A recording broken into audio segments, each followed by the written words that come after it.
Good morning. Welcome to the Medical Board of California meeting in San Francisco. I want to ask all of us to please turn our cell phones to silent.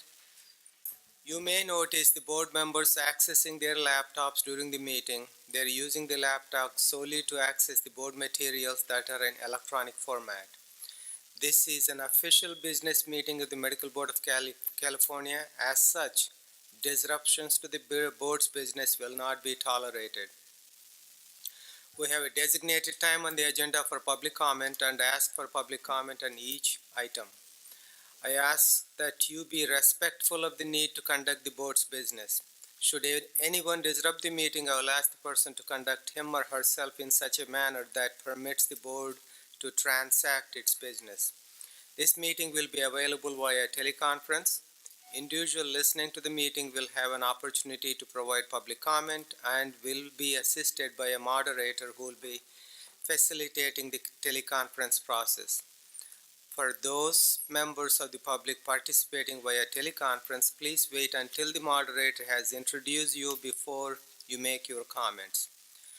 To request to make the comment during the public comment period, press *1. You will hear a tone indicating you're on queue for comment. If you change your mind and do not want to make a comment, press *2. Assistance is available throughout the teleconference meeting. To request a specialist, press *0. Each person will be limited to 3 minutes per agenda item. During agenda item 17, public comments on items not on the agenda, the board has limited the public comment period for individuals on the teleconference to 20 minutes. In addition, the public comment from the individuals here at the meeting will also be limited to 20 minutes. Therefore, after 20 minutes, no further comments will be accepted. During public comment on any other agenda item, 10 minutes will be allowed for comments from individuals on the teleconference line and those in the audience. After 10 minutes, no further comments will be accepted. Business services staff will be assisting me with receiving the public comments via teleconference during this meeting. The board welcomes public comment on any item on the agenda, and it is the board's intent to ask for public comment prior to the board taking an action on any agenda item. If for some reason I forget to ask for public comment on the agenda item and you wish to speak on that item, please raise your hand or come forward and you will be recognized. I would like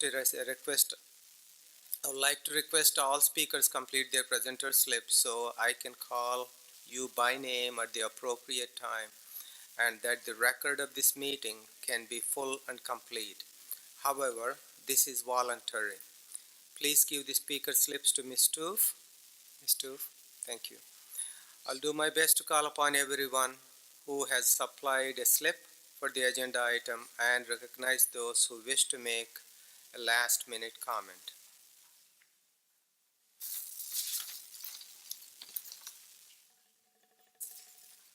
I'd like to call the meeting to the order, and Ms. Stoof, roll call, please.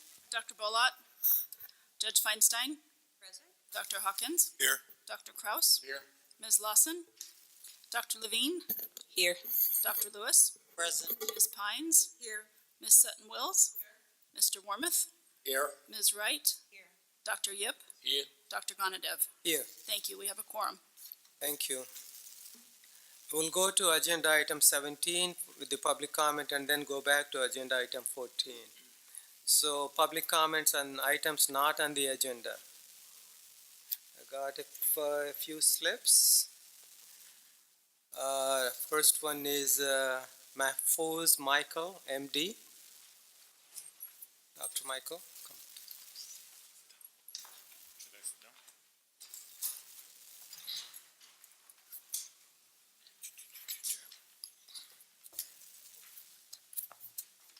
Good morning, everyone.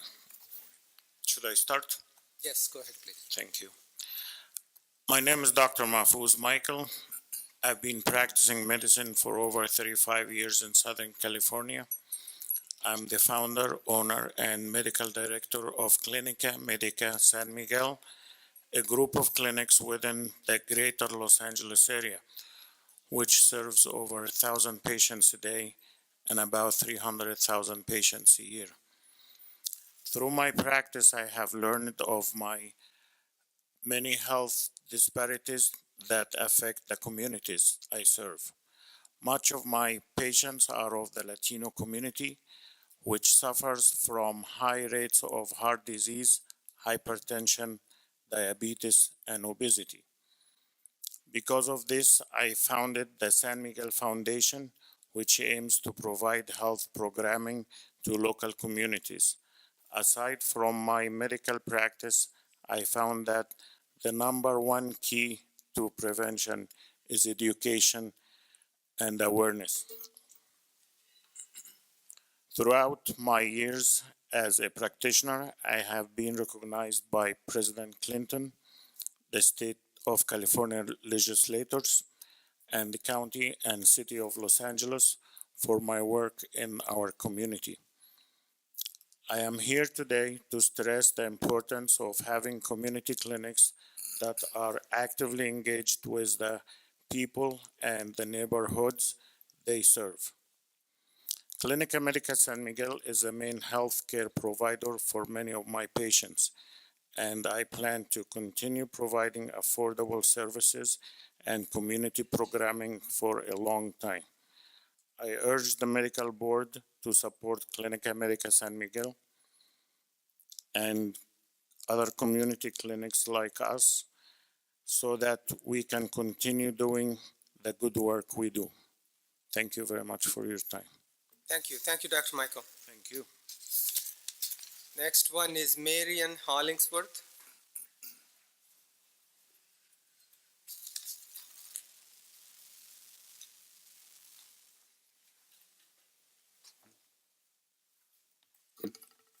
Good morning. My name is Marian Hollingsworth, and I am speaking right now as a private citizen about an issue that you all might not realize you are doing. Yesterday, when the board was reviewing legislation, there were a number of times that instead of stating your own opinions, you would say, well, the CMA says this about this bill, or the CMA has stated this in the past. The CMA is only concerned about the financial stability of doctors in their practice and is not necessarily concerned about patient safety. That is not their primary goal, as it is yours. But it makes me wonder just how dedicated you are to your positions at the medical board and your pledge to protect patients if you're always quoting the CMA. Many of you doctors have held positions with the CMA and are current members. For example, Dr. Gananadev is a former CMA president and has the current CMA CEO on the board of his directors of his medical school. And now even the new DCA director used to work for the CMA. It would make members of the public more confident in you as members of the medical board if you would at least keep your references to the CMA private. That way we will know what your own opinion is, and that you are truly concerned about the welfare and safety of the people in California and not your affiliation with the CMA. Thank you. Thank you, Ms. Hollingsworth. All the board members know that when they are here, they are wearing the hat of Medical Board of California. That's their responsibility. Next comment is Christina Hildebrand.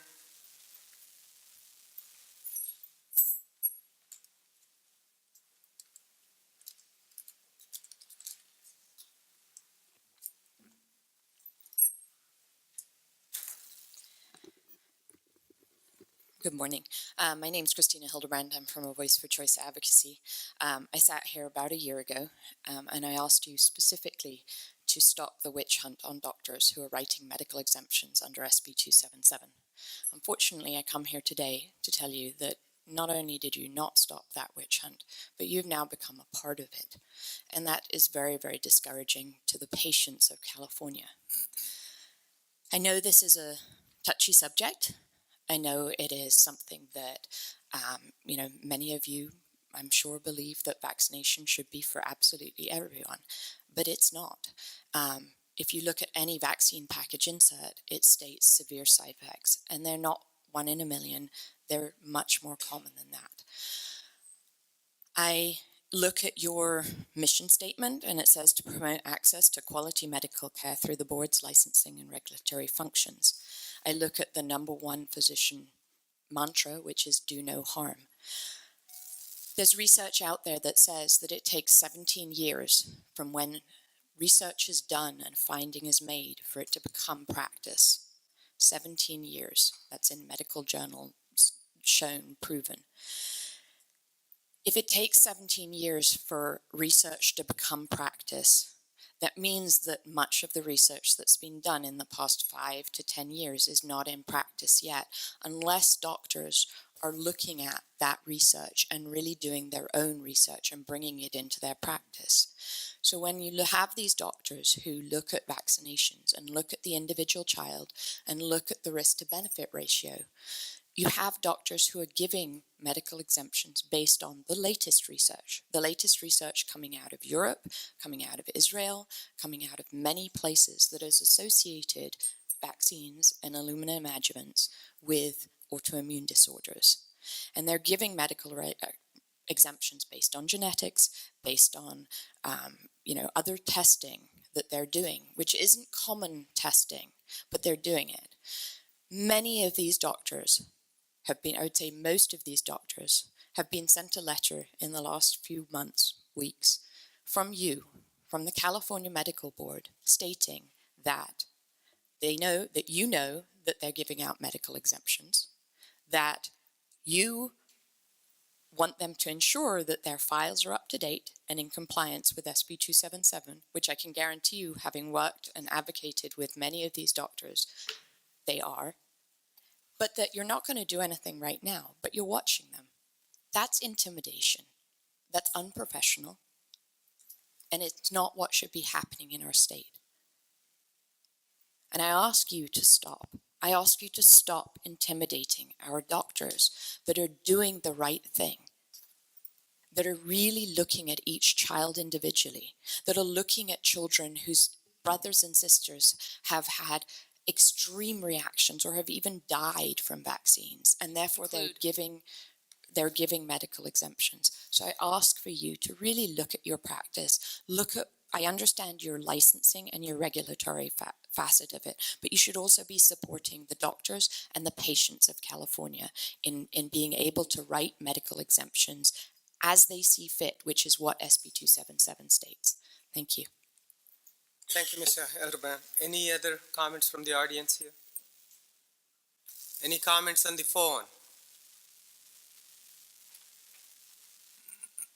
Comment comes from Lauren Jones. Your line is open. Go ahead, please. Yes, hello. I filed a medical board complaint that they closed without an investigation, and I'm very, very upset. I also was lied to. My complaint was first filed in 2015. I never received any confirmation of my complaint filing. I followed up in March of this year, and they took my new complaint, but then they closed it immediately and stated that they did obtain my records. I made an inquiry with the hospital, and the inquiry showed there was a disclosure that no one had obtained my records, and I was lied to.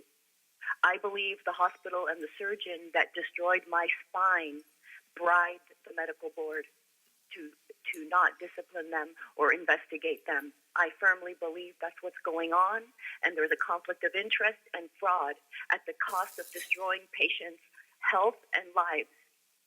I've been through 5 revision spine fusion surgeries, and I still need more, and I'm disabled for the rest of my life because of this surgeon. Thank you. Actually, you can contact Christina Delp afterwards privately, and she will go over with you. We take these things very seriously, so please go ahead and do that. Thank you so much. Next one, please. The next question comes from Lisa McGifford. Your line is open. Hello, good morning. Since everyone keeps talking about Consumer Reports evaluation of medical board websites, I thought I would weigh in. I personally oversaw that evaluation, which was based solely on the information provided to consumers on these websites. It provided no evaluation of the usability of the website other than the ability to search by a doctor's name. And yes, California came out on top with a score of 84 among other states that mostly had terrible websites. You should be proud that your site has much good information on it, but it still can be improved. It is important to note that same Consumer Reports article also supported the patient notification by doctors on probation because there are so many barriers for consumers to find clear information that is posted on the California MDC website.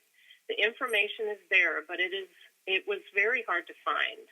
To her credit, Kim Kirschmeyer recognized these shortcomings, and even though California came in first, she asked her staff to make changes to further improve the site, and some improvements were made.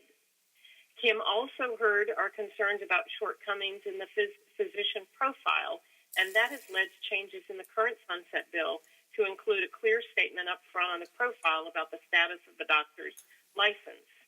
Regardless of the quality of the website, the fact is that many patients don't have access to the website.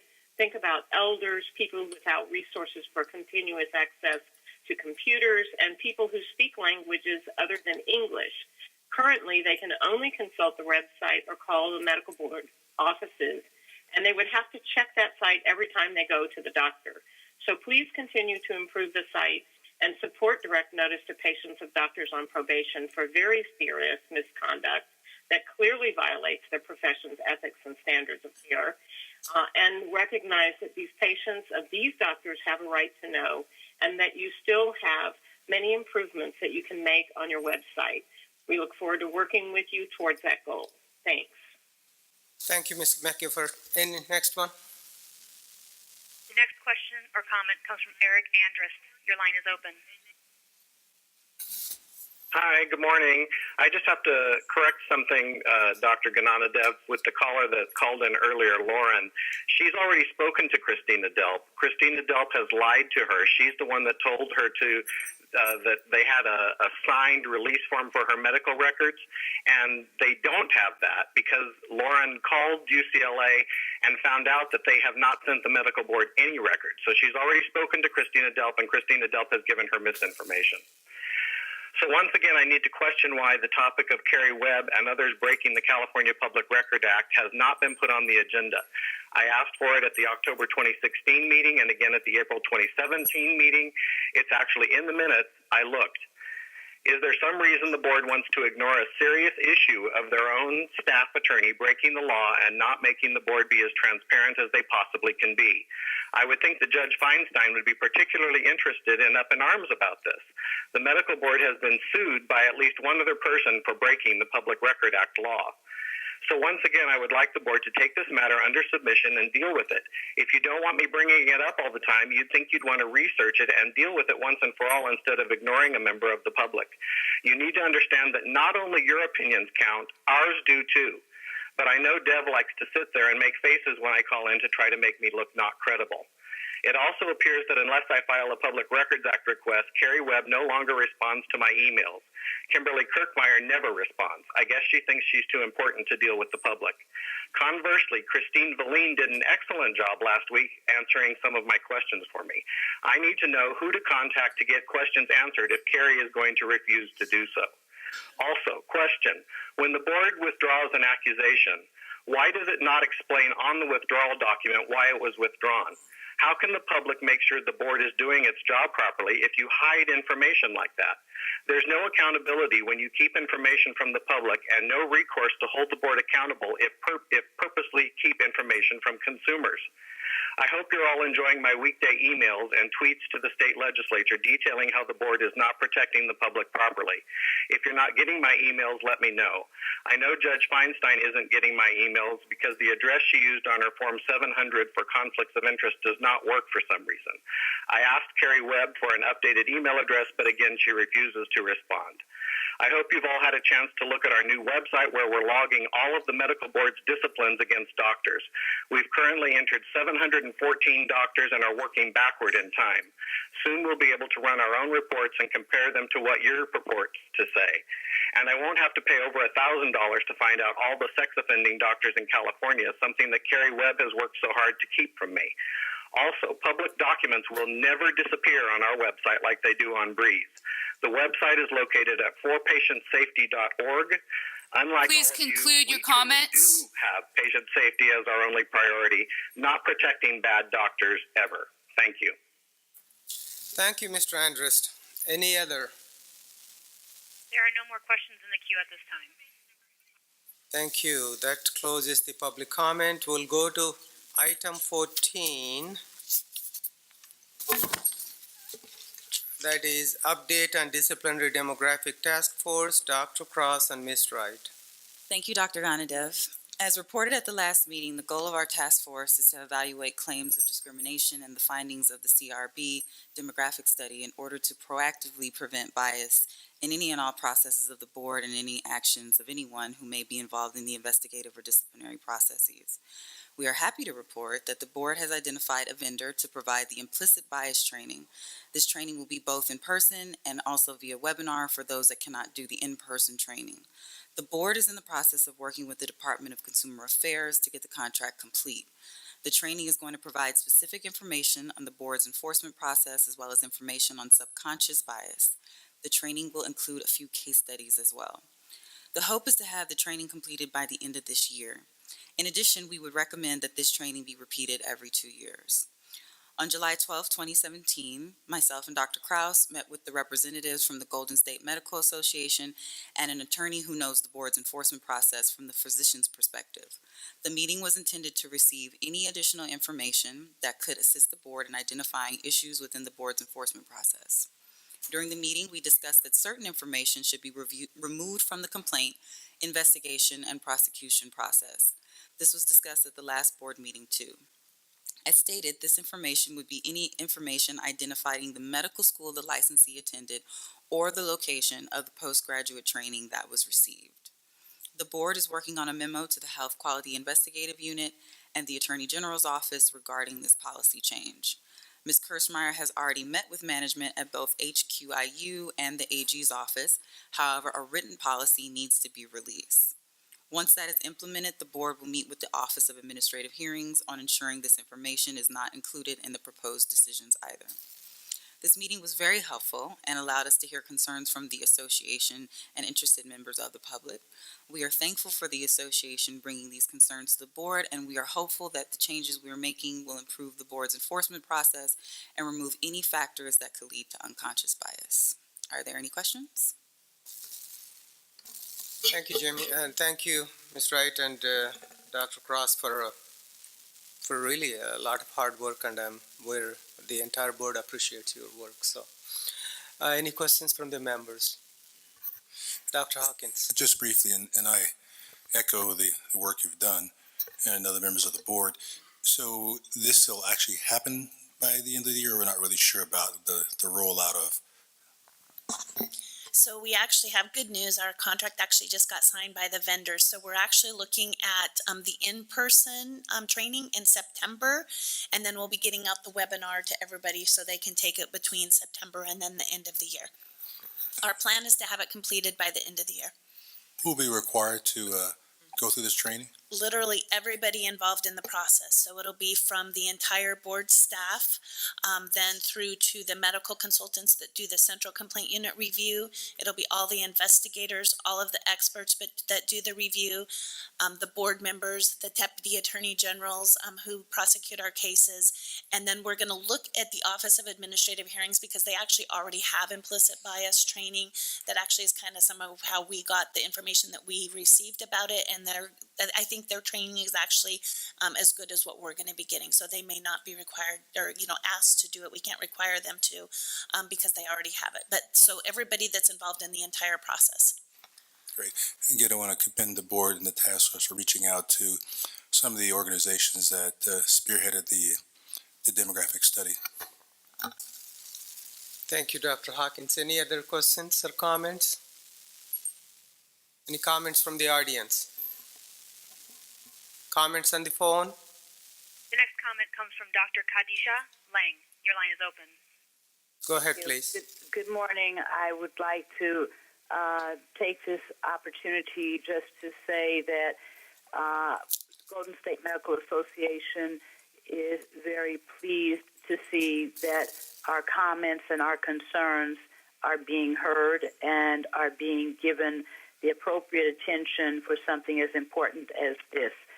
We are pleased to be able to give our input, to work with the medical board in order to try to improve, mitigate, and hopefully eliminate the effects that we all saw in the demographic study.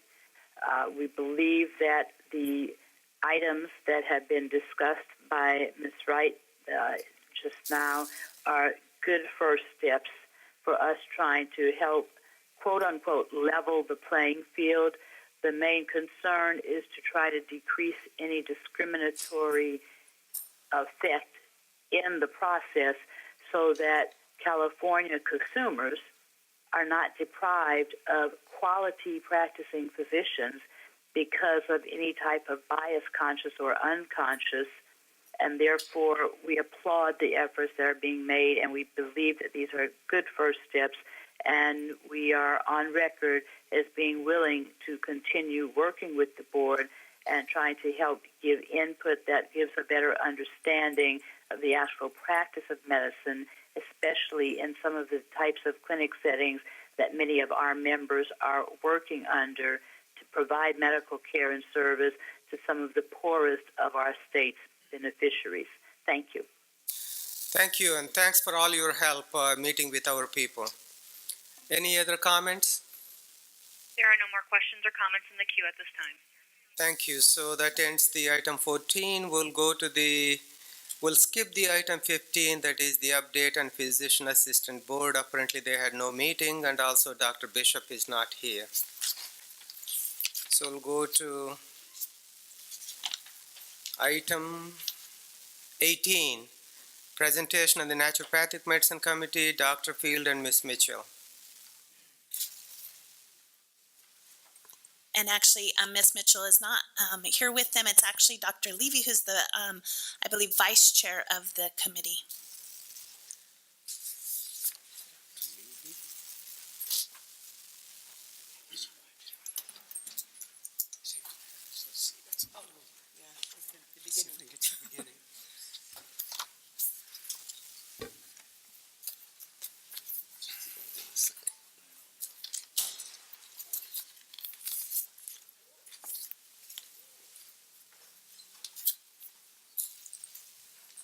Thank you. Members of the board and staff, thank you very much for the opportunity to present this morning.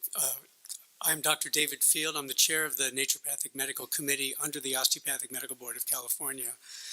And I'd like to let Dr. Levy introduce herself. I'm Dr. Tara Levy. I'm a vice chair of the Naturopathic Medical Committee, and Dr. Field and I have both been practicing as naturopathic doctors in California for many years. Very good. As part of the mandate from the legislature, as we managed to successfully guide SB 796 through the legislature, they asked us to interact with the other licensing boards, and I think this is very appropriate, and it would be a good idea. In fact, just as a quick show of hands, how many of you have ever heard of naturopathic medicine before today? All right, so this board is fairly well educated on this subject.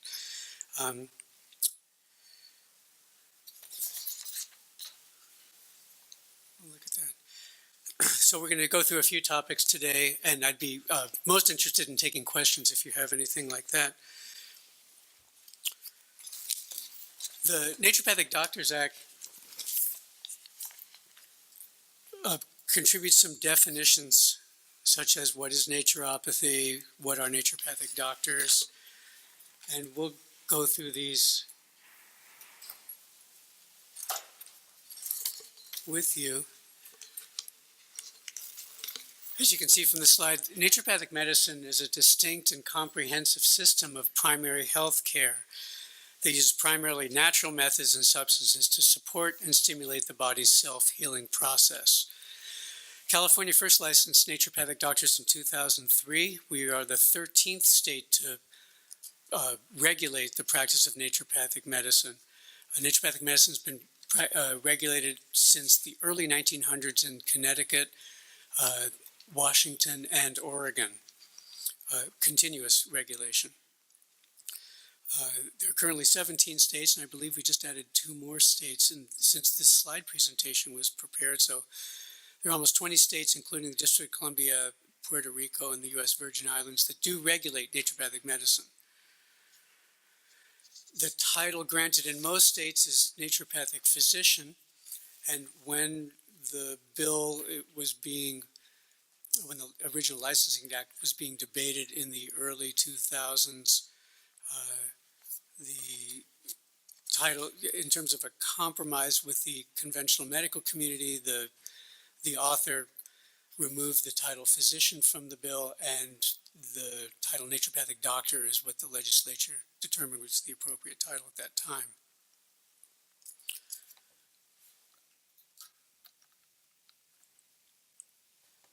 Something that makes naturopathic medicine distinct is our philosophy. Do you want to speak to this? Sure.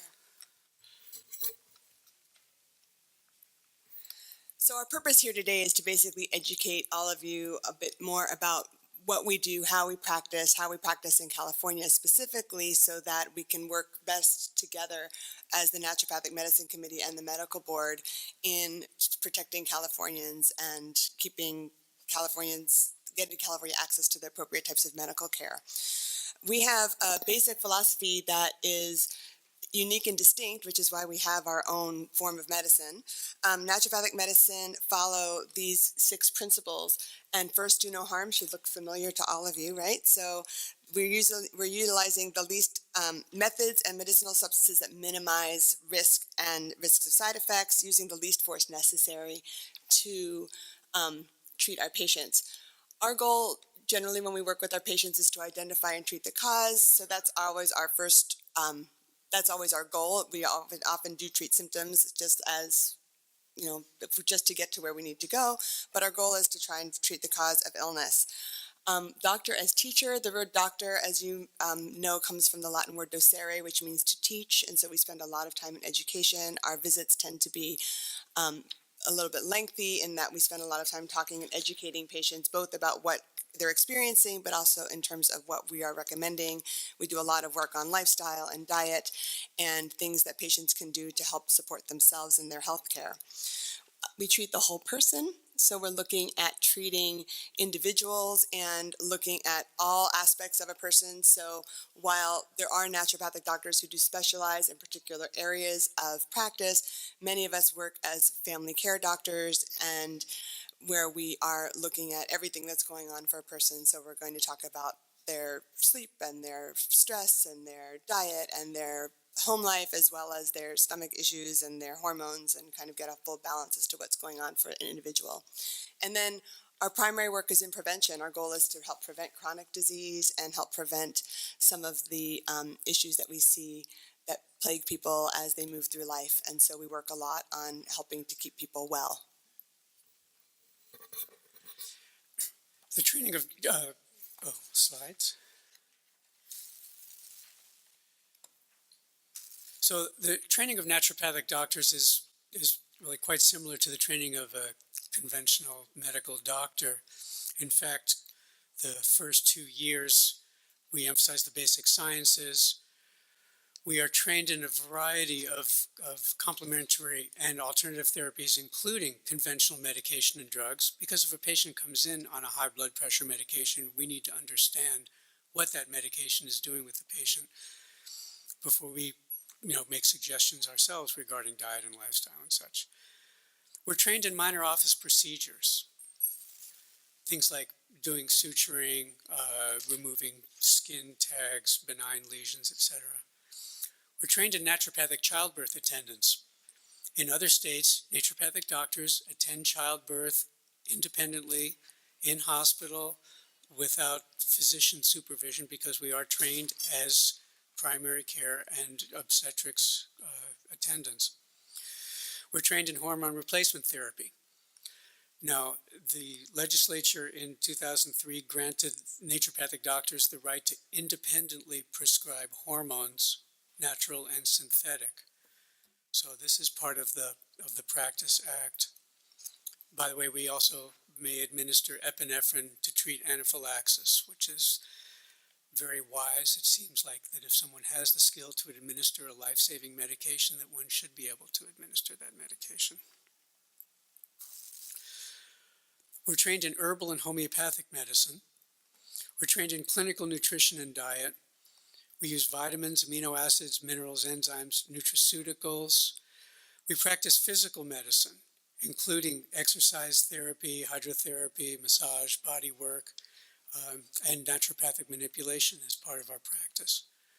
We're trained in counseling and behavioral therapies. Now, I would not say that a naturopathic doctor is a substitute for a psychiatrist or even in extreme cases, a licensed psychologist. But as a family practice doctor, we do emphasize this part of our practice as well. And of course, we work with health and lifestyle counseling. I'm going to go into our education for a moment.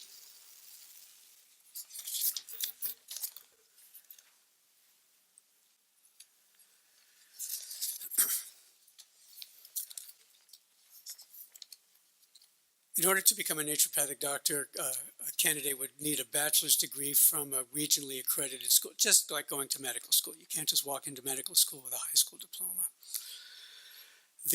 To earn a degree as a naturopathic doctor, the student must meet a minimum of 4,100 total hours in the basic sciences, in naturopathic philosophy, naturopathic modalities, naturopathic medicine.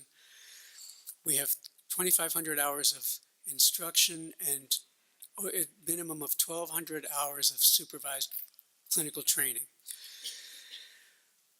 We're trained in both natural and conventional approaches to medicine.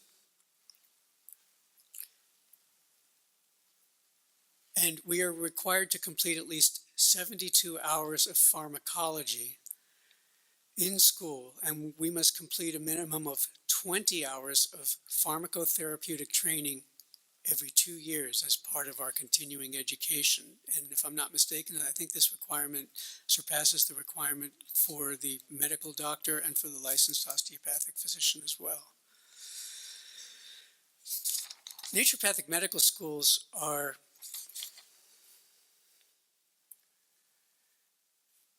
accredited by the Council on Naturopathic Medical Education. This council was formed in the 1900s and worked closely with the Federal Department of Education to develop standards for naturopathic medical training. The documentation to develop this council would almost fill the area between us. It was an enormous undertaking. This is to say that this council is a very legitimate body and promotes very rigorous standards of education. After school, the naturopathic doctor candidate is then qualified to take a national standardized licensing exam. The exam is currently even broader than the current scope of naturopathic doctors in California, because the scope of naturopathic doctors nationally in many of our neighboring states, such as Washington, Oregon, Arizona, even Utah, has a broader scope of practice than the state of California. So this CNME, which is regulating naturopathic medical education, is the equivalent of the LCME, which is an acronym that should be familiar to your board, the Liaison Committee on Medical Education, and also the COCA, which is the Commission on Osteopathic College Accreditation. It would be nice if we could just combine all this, wouldn't it?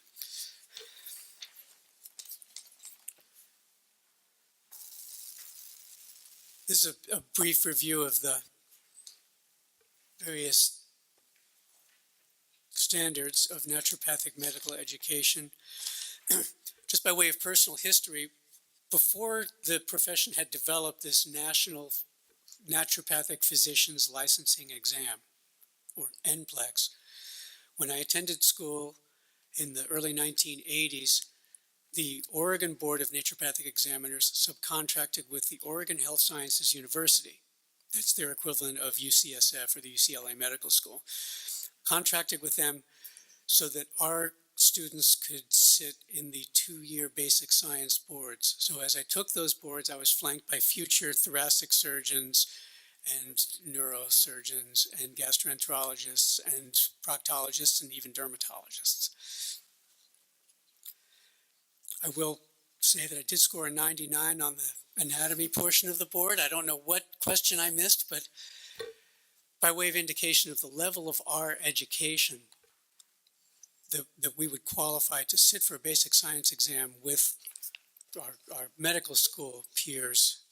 I think that speaks to the standard of our naturopathic medical education. At this point, the naturopathic medical licensing exam is administered by, as I mentioned, the NPLEX, which is a national, just like the medical community has. And here we have the first and second year very similar to medical school in terms of basic science education. Do you want to speak to that?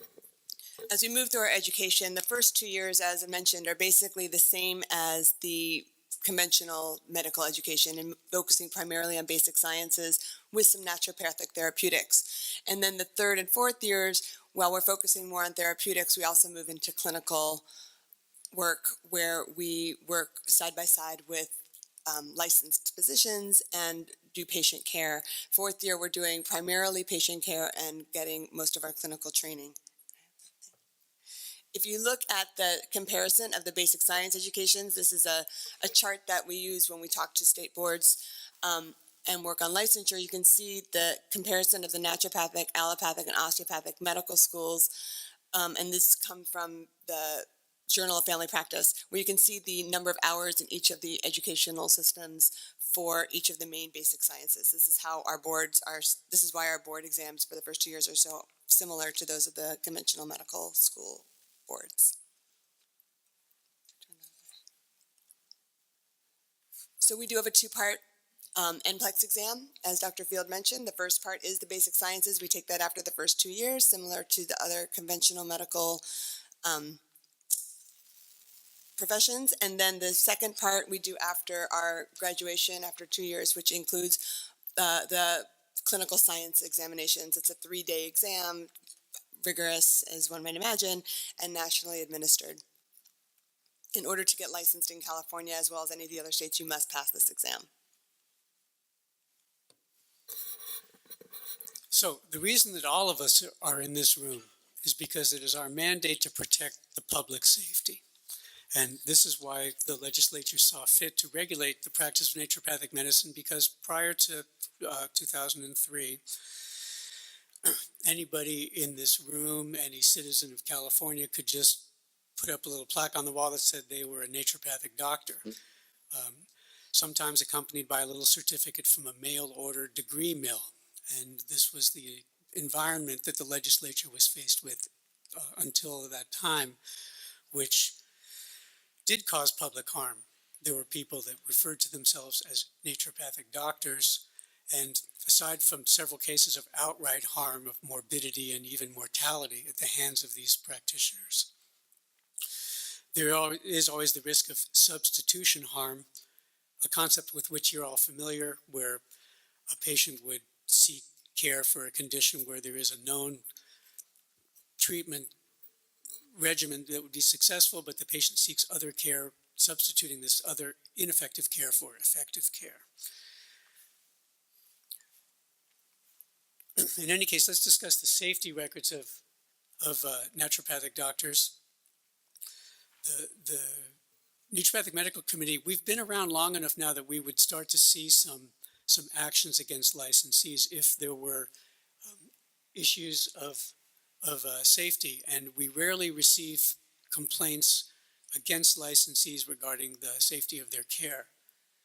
Most of the work of the staff at the Naturopathic Medical Committee has to do with the unlicensed practice. I know that you're faced with some of these cases yourselves, and in fact there even is some overlap that our executive officers have to discuss who's going to take this case. But this is our job in terms of protecting the public safety. So this is a little pie graph of our enforcement activity. And this isn't to say that we haven't taken action against licensees. We certainly have. There have been some mild to moderate violations of professional conduct and practice safety, and we have acted swiftly and accordingly. I want to discuss malpractice insurance for just a moment.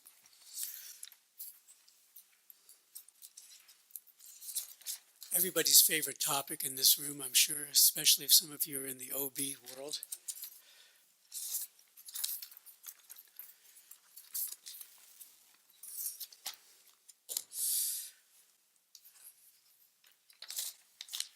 The reason I bring up malpractice insurance is this. Malpractice companies are not in the business of la kumbaya hand-holding. They are money-making enterprises which strictly rely on data to deliver a bottom-line product to their company shareholders, or whoever the final arbiters there are. I recently communicated with a malpractice provider in Arizona. Arizona is a state where naturopathic doctors enjoy a scope of practice on a par with family practice physicians. So you could be doing an apples-to-apples comparison of malpractice risk for naturopathic doctor practice versus conventional medical doctor practice. The cost for a family practice physician in Arizona for a malpractice policy costs range from $6,000 to $12,000 per annum. The cost for a similarly practicing naturopathic doctor, or in Arizona they're licensed as naturopathic medical doctors. The cost for a naturopathic medical doctor in Arizona is from $1,700 to $2,500 for an equivalent policy with an equivalent level of practice, an equivalent level of interventions. This includes such things as minor surgery, as full prescriptive rights, as childbirth attendance. So through this objective measure, I would like to bring to the attention of the medical board and the public listening that naturopathic doctors do practice safely and we practice effectively. And that is by not our board speaking and not our state association speaking, but by a business which analyzes this type of data.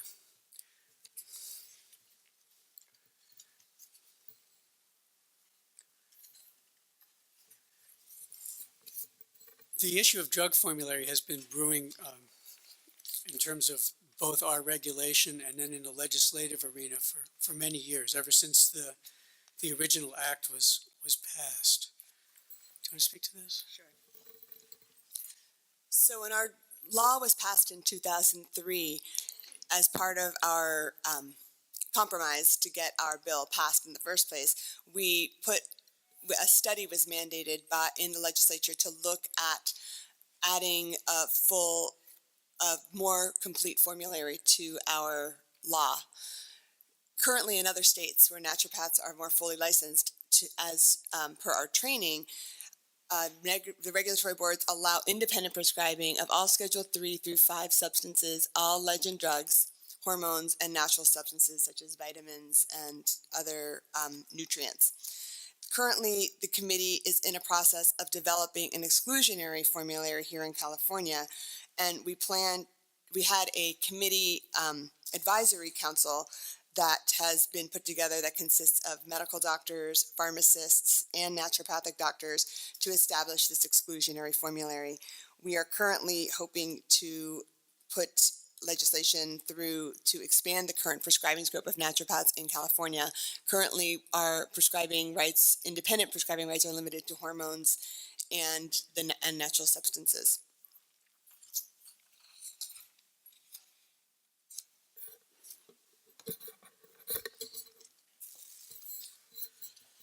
So, the naturopathic scope of practice.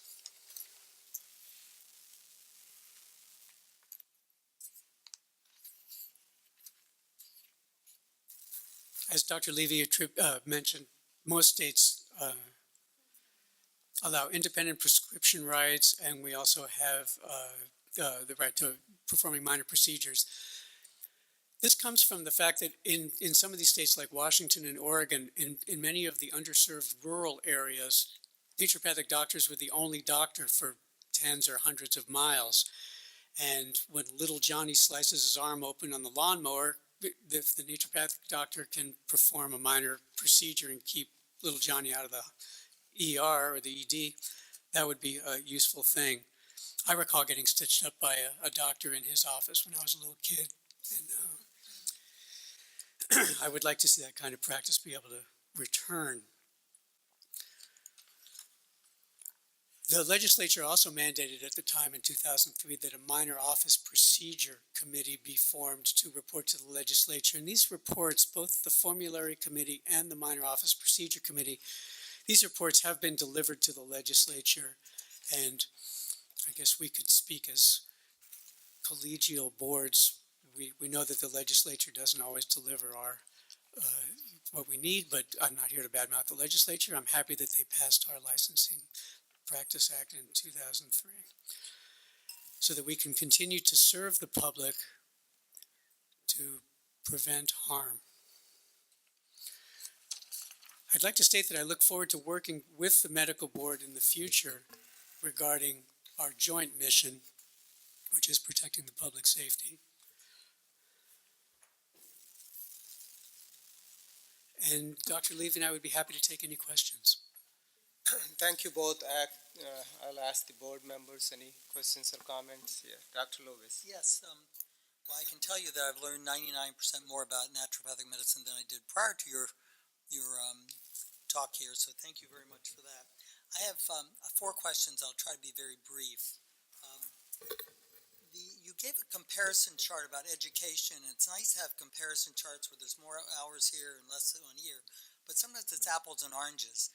So my question about the education is your faculty for your students naturopathic, allopathic, or osteopathic in those basic sciences? Because I know you have a lot of hours, but I don't know the quality, where... The basic science faculty primarily are PhDs in their field of teaching. So I want to say, I don't have the exact percentage. I want to say it's close to 100%, but that's typically, they're often not naturopathic doctors. They're more typically PhDs in that field. And they're at universities, or where the students go? Well, the basic science, okay, so that's a very good question. When we were pursuing the act in the early 2000s, there was a group composed of medical doctors. I'm not sure if anyone was from the medical board at that time, but the California Medical Association visited the John Bastyr University up in Seattle, and they presented a report that was extremely favorable regarding our education. So these universities are accredited, as I had mentioned, by the Council on Naturopathic, and so the basic science instruction occurs on site in a university or college setting. Now, on to discipline.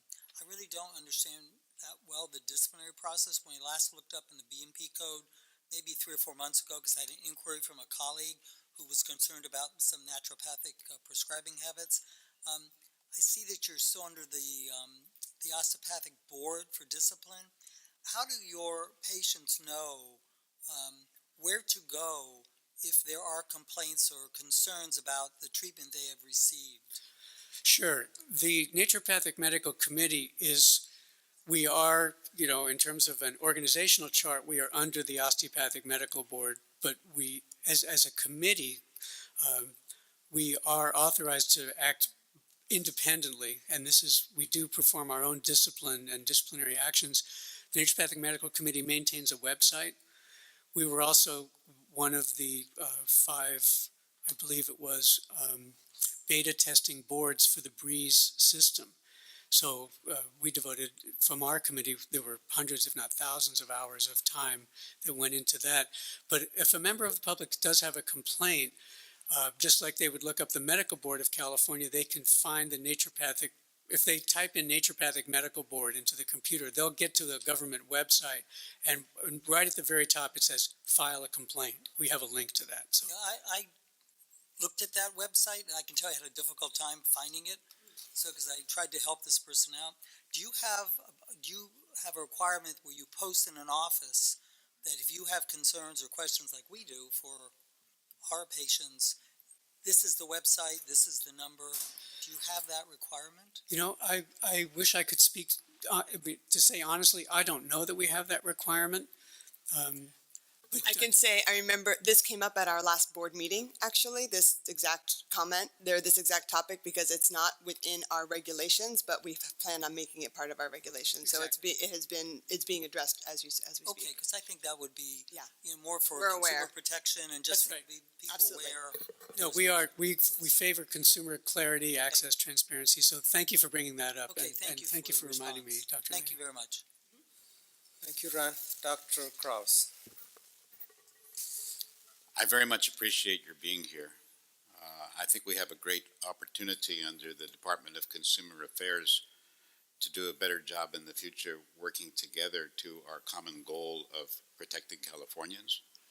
I want you to know that there are open ears and minds at the medical board. I have some questions as I'm learning about naturopathic medicine myself. In the practice of allopathic medicine, we question ourselves every day. I'm involved in teaching medical students and residents, and when I first meet a new group, I will say to them, half of what you're learning now will be proven to be untrue. We have what we call the dogma of medicine. For example, when I was a medical student, carotid endarterectomies were very popular to clear out the carotid artery. And it wasn't until a study was done of outcomes of carotid endarterectomy that it was realized that for small to moderate degrees of carotid stenosis, that the risk of surgery exceeded the risk of the disease. So we're more restrictive and selective in the degree of carotid stenosis today that we view as an indication for surgery.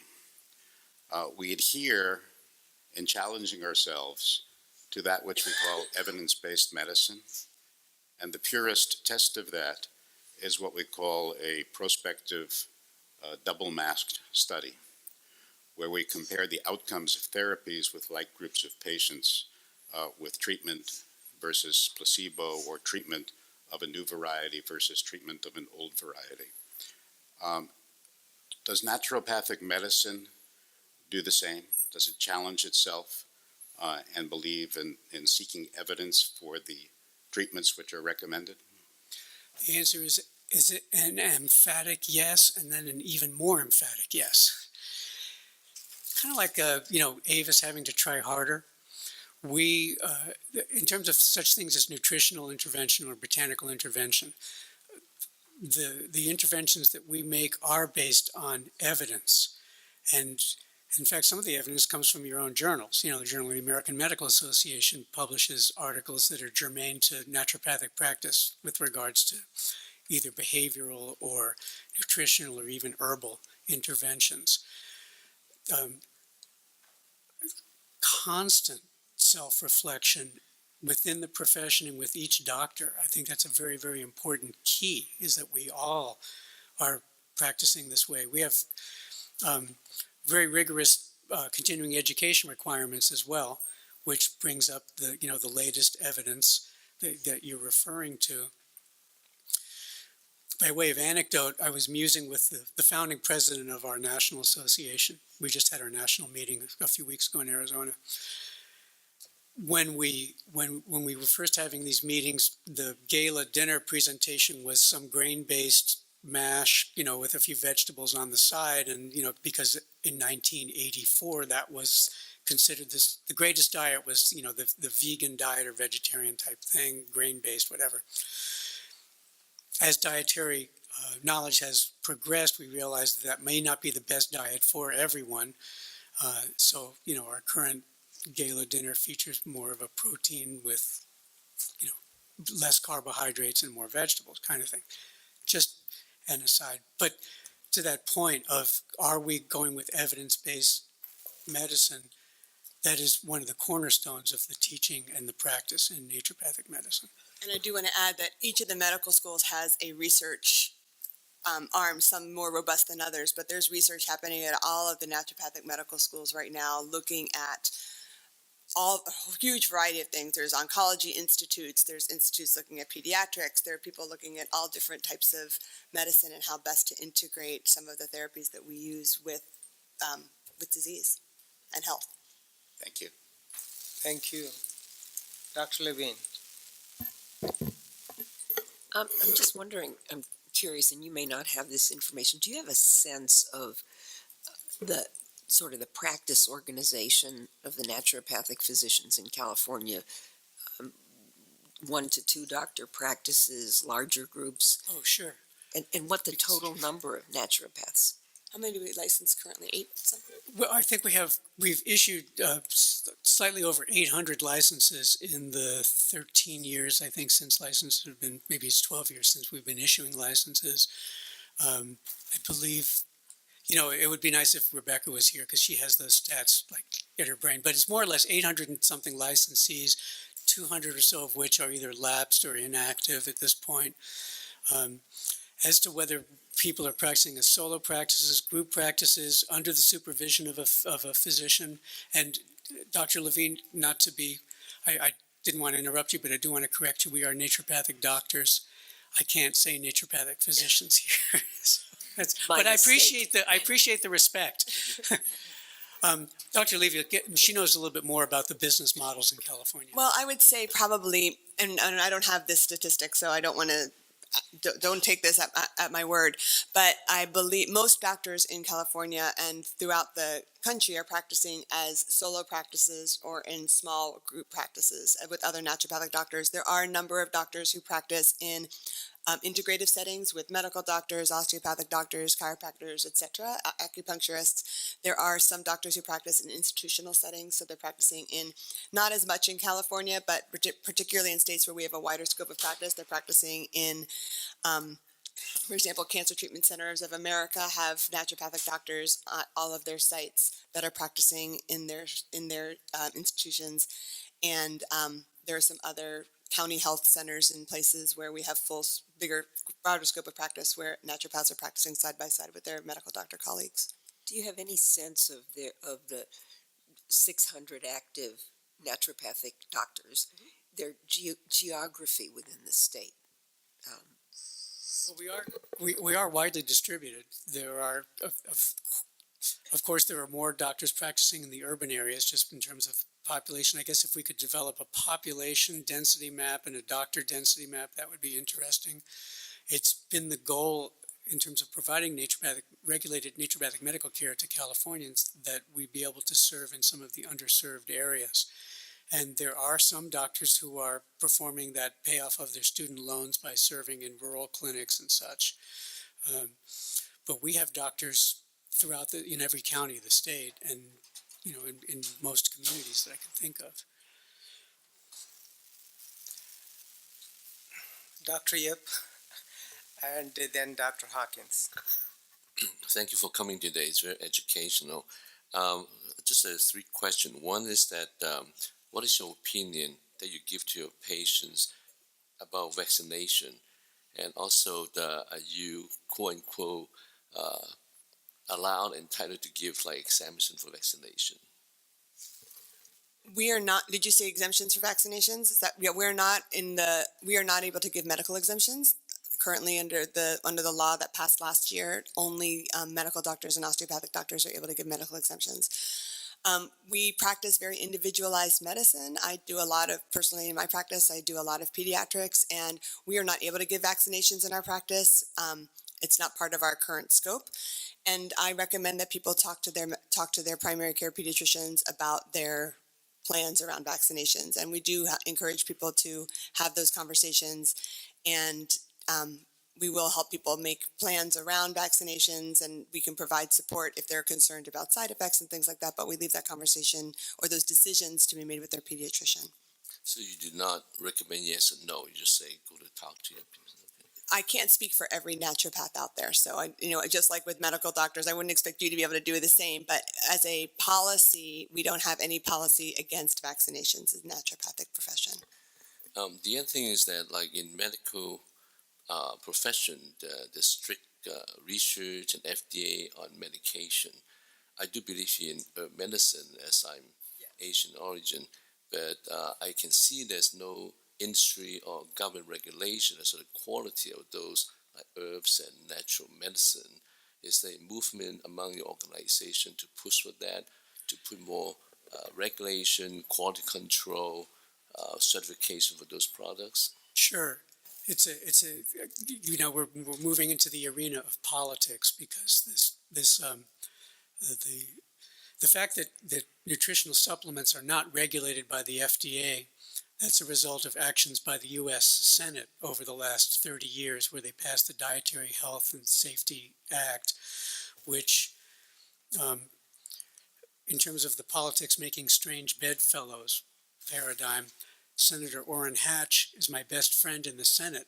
Even though we probably disagree on every other piece of policy, he has a number of vitamin company constituents, and he has fought to keep the vitamin companies out of the purvey of the FDA, which creates then what you might call a buyer beware marketplace. And I agree with you. I wish that we could completely regulate nutritional supplements in the manner that we regulate pharmaceuticals, where, potency, toxicity, contamination, etc., could all be controlled.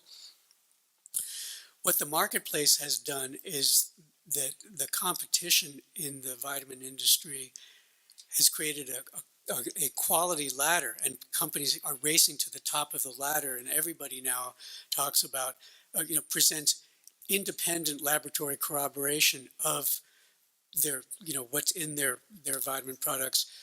Let me back up a minute. There's sort of two worlds in the vitamin world. There's a professional vitamin world. There are companies that only provide and sell through doctors. In fact, many medical doctors carry supplements in there. My sister-in-law, for one, is a pediatrician, and she carries a small number of supplements in her office. As opposed to going into one of these stores in a mall that sells vitamins, and I generally steer people away from that because I can't be sure of the quality of the product. So the companies that I dispense from my office, and then the companies that I refer to people if they go to the health food store or such, are companies that do have independent third-party testing. So I agree with you that this is a problem, but we take care of it through the market teasing out the poor players. And then these things that don't have these pills that don't have anything in them, people don't buy them anymore because they don't work. So that happens too. Thank you. Let's try to have one more, and because we're running very late already. Thank you. Sorry. Slow and the briefly, questions are long. So. Thank you very much for the presentation. Fertile ground for personal growth and development in this area. I realize I have part of the answer to my question because there's going to be some variety depending on the state and distribution, but I want to get a better feel of what type of services in California are provided. I read the list looking at the slides. The numbers of consumers seeking naturopathic services in a year, a little bit about the education. Do you adhere to certain standard preventive therapies, exercise, dietary, colonoscopies, pap tests? Do you refer those patients to their physician? Does your average physician, average client have an MD physician or OD physician? And again, I don't want to go too long on that because of time constraints. Just get a better feel. It's a very good point. Yeah, we are licensed as primary care doctors. Excuse me, I trip on the physician-doctor thing myself sometimes. We are licensed as primary care doctors in California. We are able to order mammograms and standard procedures. Obviously, we can't order a colonoscopy. If I want to recommend a colonoscopy, I have to send them to a GI doctor to perform that, but it's something that I can recommend. We are trained in doing gynecological exams, and so we do pap smears. Some doctors, again, just like individual practice, some people choose to do those things in their offices and some people don't, but we are able to perform those, and we are able to order all those kinds of standard testing through labs, blood tests as well as standard screening, x-rays, imaging exams, things like that. So I can't speak, this is where I wish, again, Rebecca were here. She would be able to give you a better indication as to what kind of practices people have, perhaps, in terms of how many people are doing more general family practice, how many people are doing more primary care type of practice. I don't have statistics on that. Thank you very much. Thank you. I have one comment from audience? Christina Hildebrand? Okay, thank you. Any other comments from the audience? Any comments on the phone? There are no questions or comments in the queue. Thank you. Thank you both for coming. Dr. Nadev, thank you so much. Thank you, board, for allowing us to present. Okay, next we go to moving to item 19, discussion of January 2018 board meeting location. Ms. Gershmeyer? Thank you. Good morning, members. At the last board meeting, the board approved the meeting dates and locations that are found under tab 19 on page BRD 19-1. Since the time of the last board meeting, we have been trying to locate a meeting facility in Sacramento for that January 18th to 19th board meeting, but have been unsuccessful with the exception of the same location as last year. So if this location is unacceptable, I'd actually like to ask the members to change the meeting location for that January meeting from Sacramento to Northern California in order for us to look at meeting possibly in Oakland or San Jose or somewhere else up north, but not the Sacramento area. Or we could come possibly back here to the Bay Area as well. But if I can broaden out what we've actually approved, that will help us in looking for a site. So I'd actually like to ask for a motion to change this to Northern California. Okay, we have a second? Second. Yeah, just the issue is the hotels are extremely expensive during that time and we can't find something decent. So that's what Kim told me. So They're just not even available in the Sacramento area. And for being a state office, it's hard for us because of our size to get a state building to meet us. I still recall we had one meeting during some wine festival. The line at Starbucks was a mile long, so don't go there. So, any further discussion? Yeah, Dr. Krause. I will comment that for our Sacramento meetings, I have become acclimated to sleeping next to the railroad tracks. And under the circumstances, if it is difficult to locate another location, that would be acceptable to me. Okay, that's helpful to know. Yeah, Dr. And in response to Dr. Krause, you're speaking for yourself. Yes. Okay. I knew that was somewhere in the line. Railroad tracks are very loud. As is always the case. Okay, Ms. Kirschmeyer, do we need a roll call for that? Yes, we do. Okay, go yes. Let's see, Dr. Bosniak. Oh, public comment. Sorry. Oh, that's true. Do I need public comment? Any comments from the audience? I know you got to truck down to somewhere. Maybe we'll have it in Napa. It's at least a fun place. Any comments on the phone? There are no comments. Thank you. Roll call, please. Judge Feinstein? Yes. Dr. Hawkins? Yes. Dr. Krause? Yes. Dr. Levine? Yes. Dr. Lewis? Ms. Pines? Yes. Ms. Sutton-Wills? Yes. Mr. Warmoth? Aye. Ms. Wright? Yes. Dr. Yip? Yes. Dr. Gonadib? Aye. Okay, motion passes. Thank you. Then go to item 20, executive management reports. Kim? Again, as always, I will not be going over all of the reports in the administrative enforcement or licensing program summaries unless someone has a question.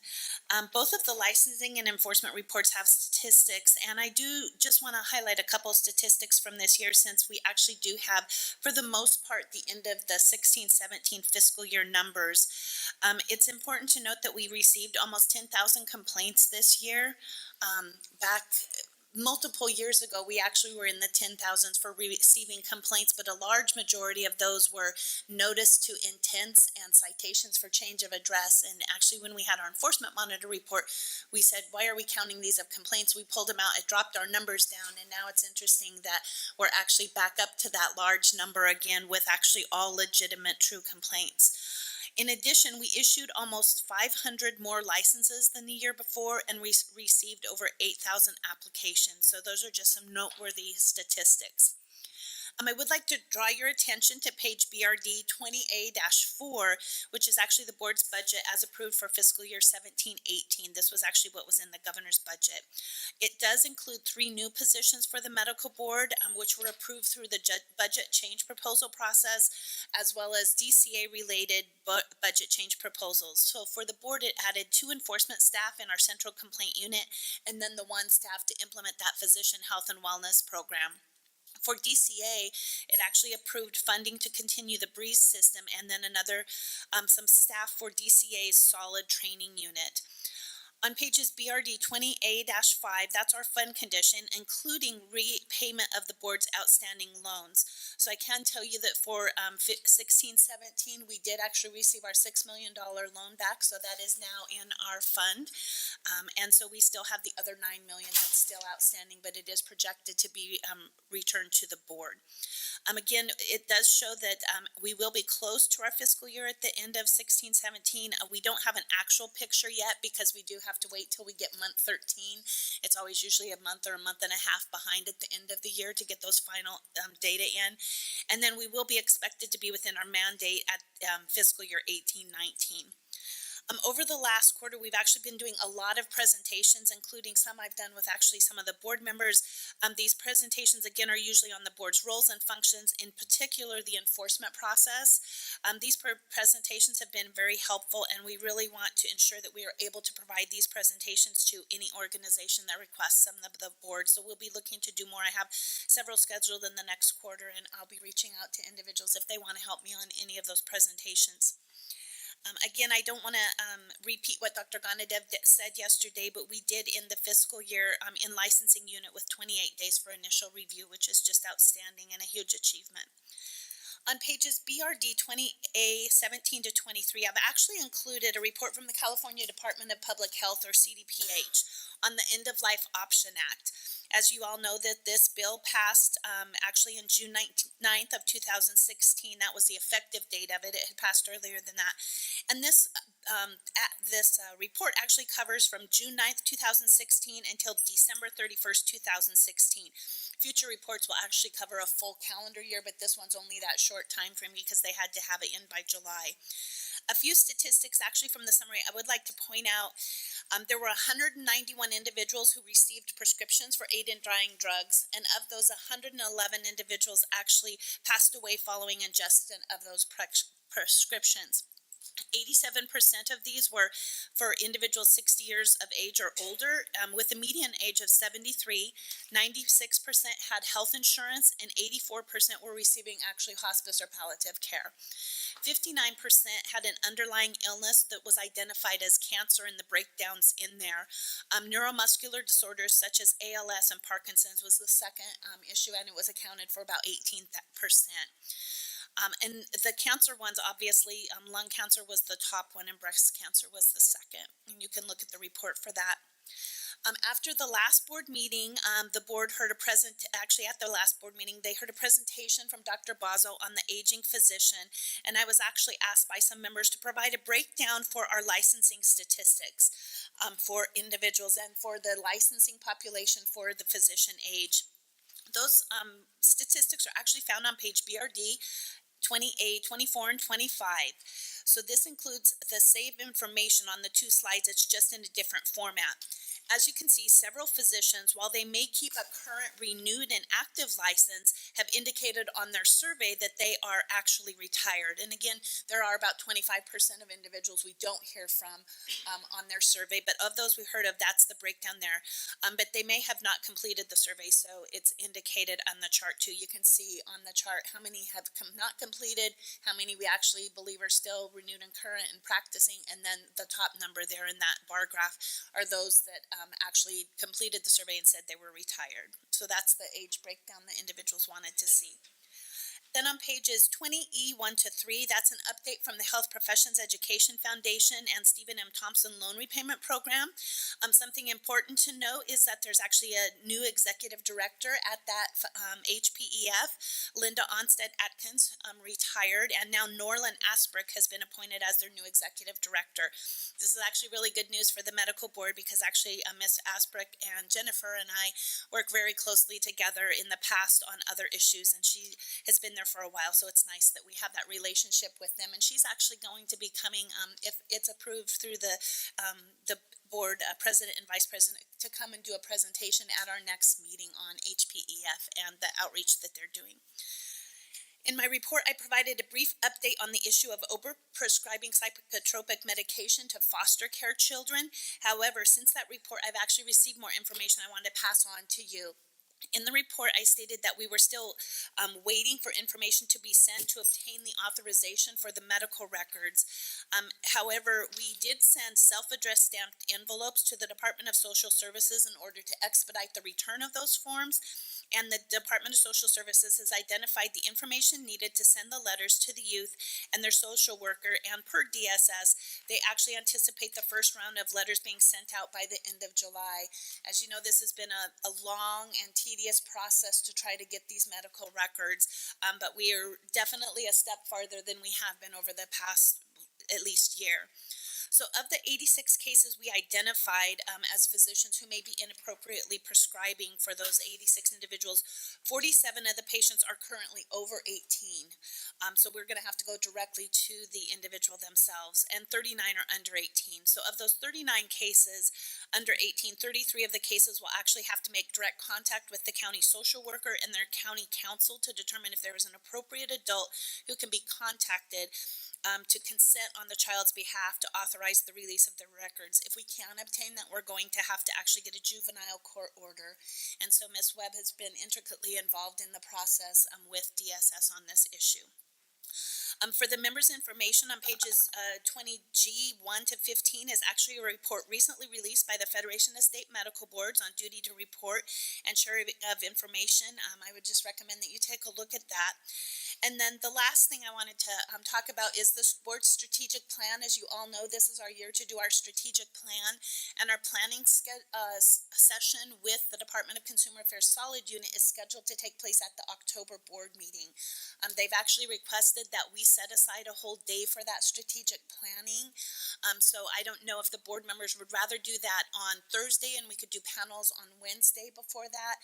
So I'll be reaching out to you and kind of get a census of how you would like to do that, being that one day of our full board really is going to be one day of strategic planning and walking through that session. So I'll reach out to each of you, and I'll probably do a doodle calendar to kind of see what you would like to do. And then the last thing, I would like to actually thank Dr. Gonadev and Ms. Pines for their work over the last several months on the Sunset Review and the bill, and also for always being willing to assist us, including flying to Sacramento, which Dr. Gonadev loves to do, to attend meetings. And so that concludes my report. Are there any questions? Thank you, Kim. I think you had some of Jennifer, some of Jane's came into you today. Your speed was... I hope we all got that. That was pretty fast. So, Dr. Kraus. Thank you, Ms. Kirchmeier. Do we know what happens to the unused lethal prescription for those patients who don't use the drug?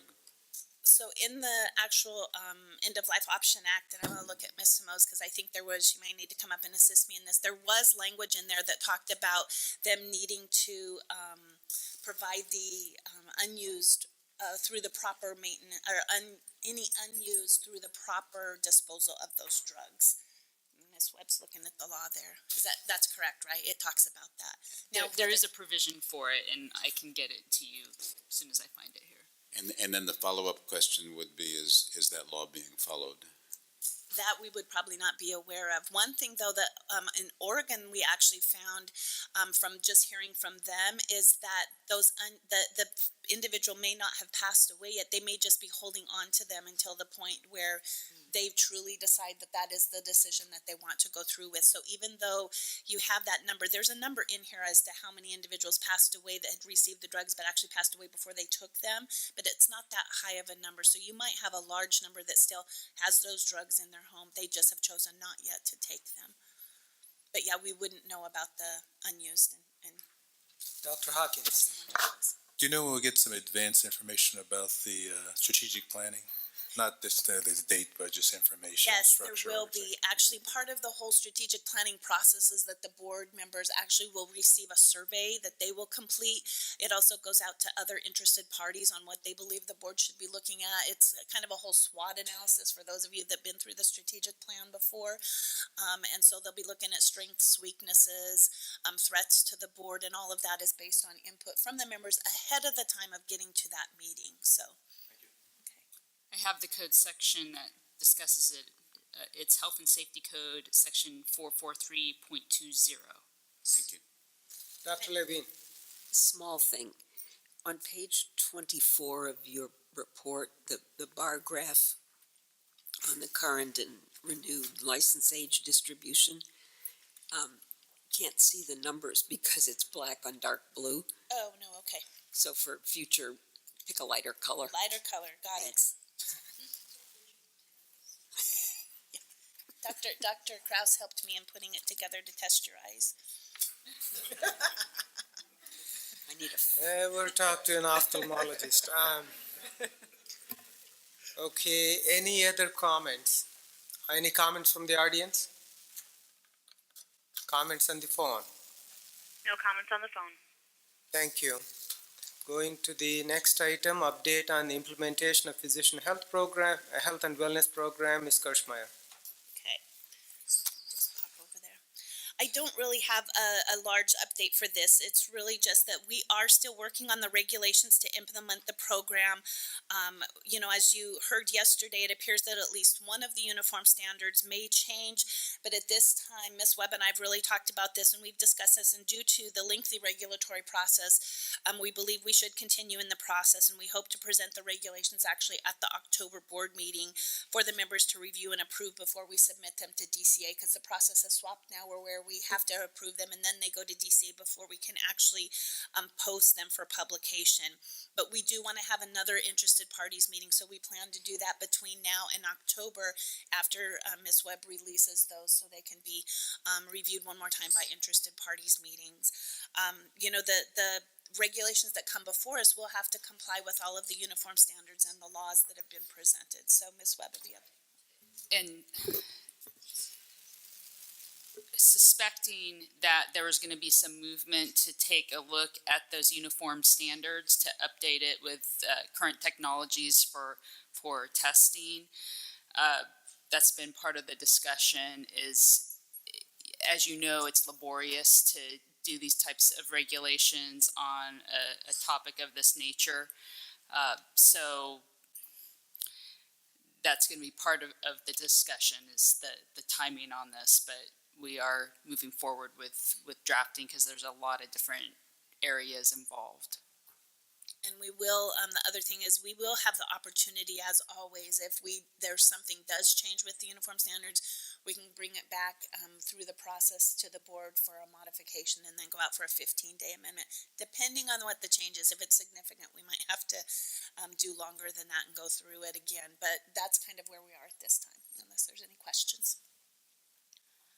Any questions? The basic issue there is the uniform standard conflict with the law which was passed to create the program, which is not easy to create with that, so that's why it's work being done. Is that right, Ms. Webb?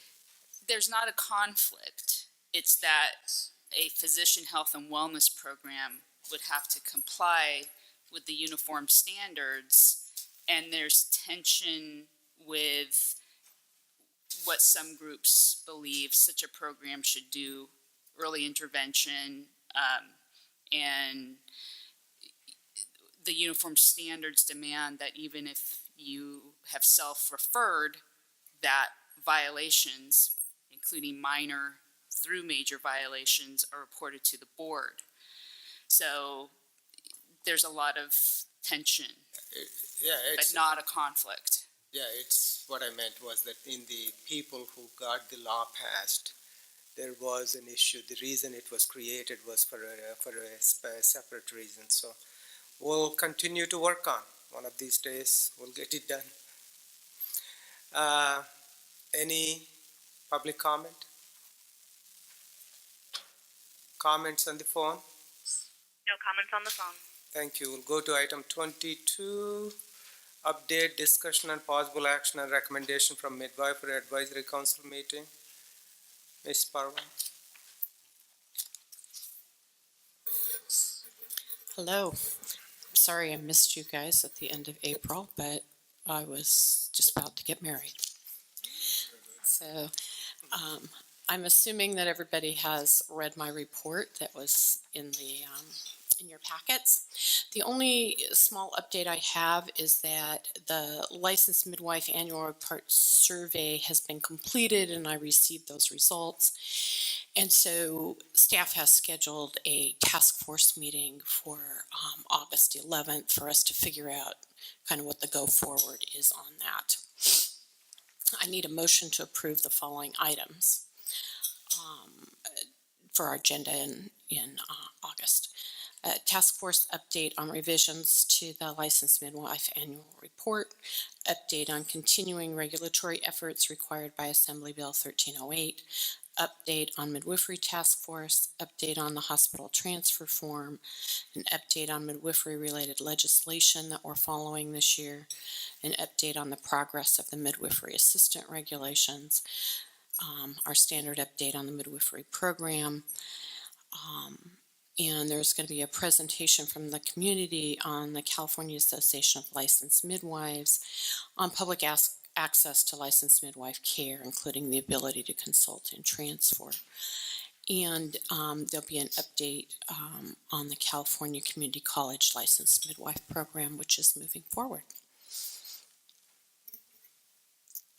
Anybody have questions about any of that stuff? No, Thank you. Second. Okay.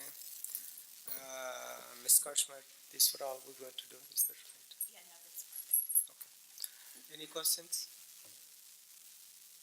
Yes, sir. Sorry, briefly, and I don't know if you hear when the naturopathic doctors gave their presentation, should have asked them, but with you before me, do you know what a naturopathic doctor birth attendee does? Have you ever had any experience with that? I have no idea. I know that they're potentially licensed and trained to do that, but I don't really know what the scope of that training looks like. I think we just wanted to hear them more than anything else. One thing I do want to point out to the board that there are no residency programs in naturopathic medicine. You just go through the school, so that's why it's a major issue which California is dealing with.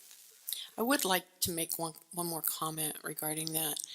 I think that the board needs to be aware that there are licensees in the state who may be trained to provide obstetric or midwifery care, but are not really trained to provide that care out of a hospital setting.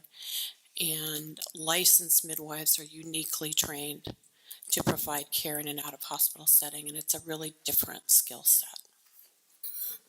Any other questions? If not, roll call, please. Oh, wait. Public comment. Any comments from the audience? Any comments on the phone? No comments from the phone. Thank you. Roll call, Ms. Stoof. Dr. Bolat, Judge Feinstein? Aye. Dr. Hawkins? Yes. Dr. Kraus? Yes. Dr. Levine? Yes. Dr. Lewis? Aye. Ms. Pines? Yes. Ms. Sutton-Wills? Yes. Mr. Wormuth? Aye. Ms. Wright? Yes. Dr. Yip? Dr. Gonadev? Aye. Thank you. Motion carries. Thank you. Thank you. We're coming to the end. That's good. So, item 23, agenda items for October 2017 meeting in San Diego area. Members, want to add on anything other than adjournment? Oh, Dr. Cross, and then Mr. Warma. I had a email dialogue with Ms. Kirschmeyer on this concern. We all know that we can do a better job as a medical board if we have access to information.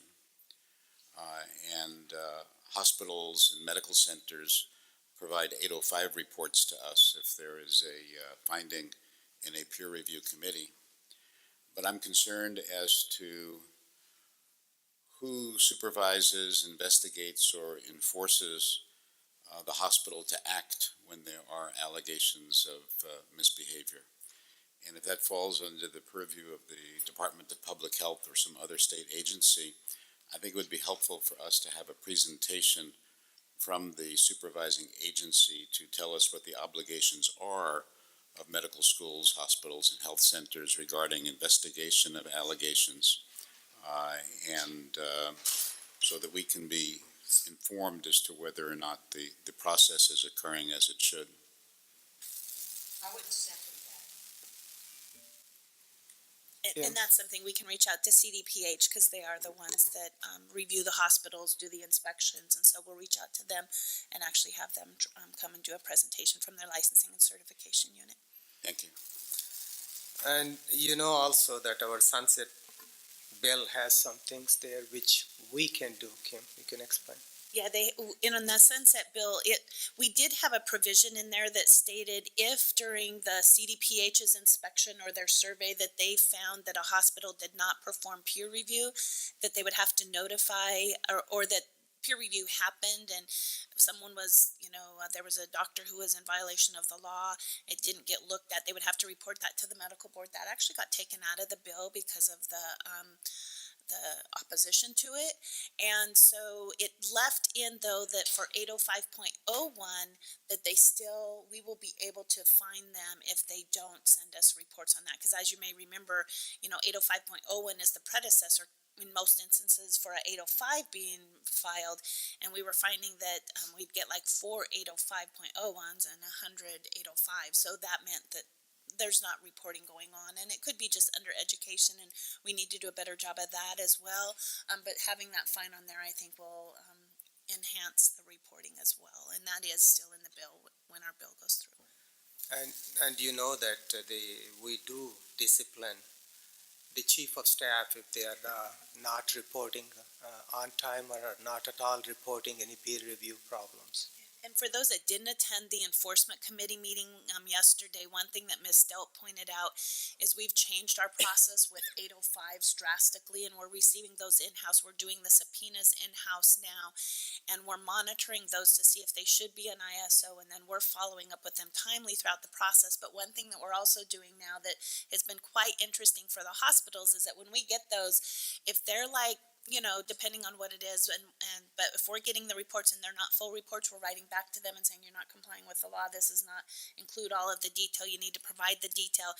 If they're late and it's only a couple days and it could be mailing time, we'll write to them and say, you have to do this within this time frame. This is what the law says. We're putting this on record for this time. Next time it could lead to action.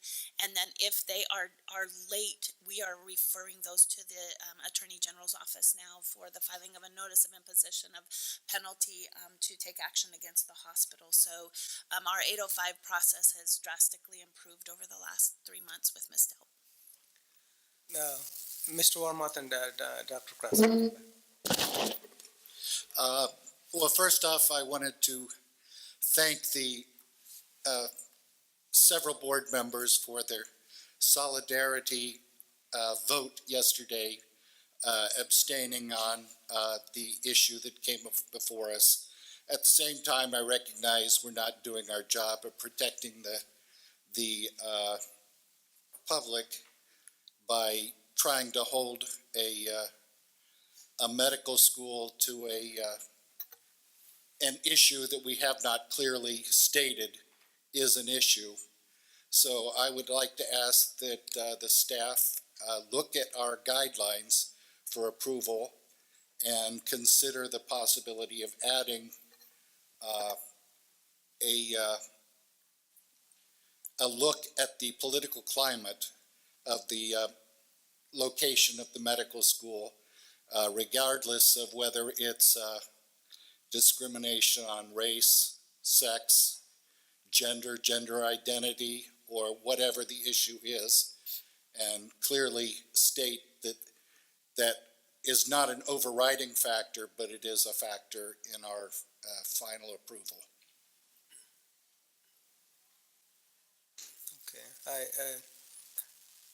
One thing, Mr. Warmoth, you know that our sunset actually takes us away from approving these schools. We just go with the WHO, right? Is that It might be something that maybe we wait and see what happens with our sunset bill Right, and then look right, at it right after. right. Okay. Dr. Cross and then Dr. Hawkins?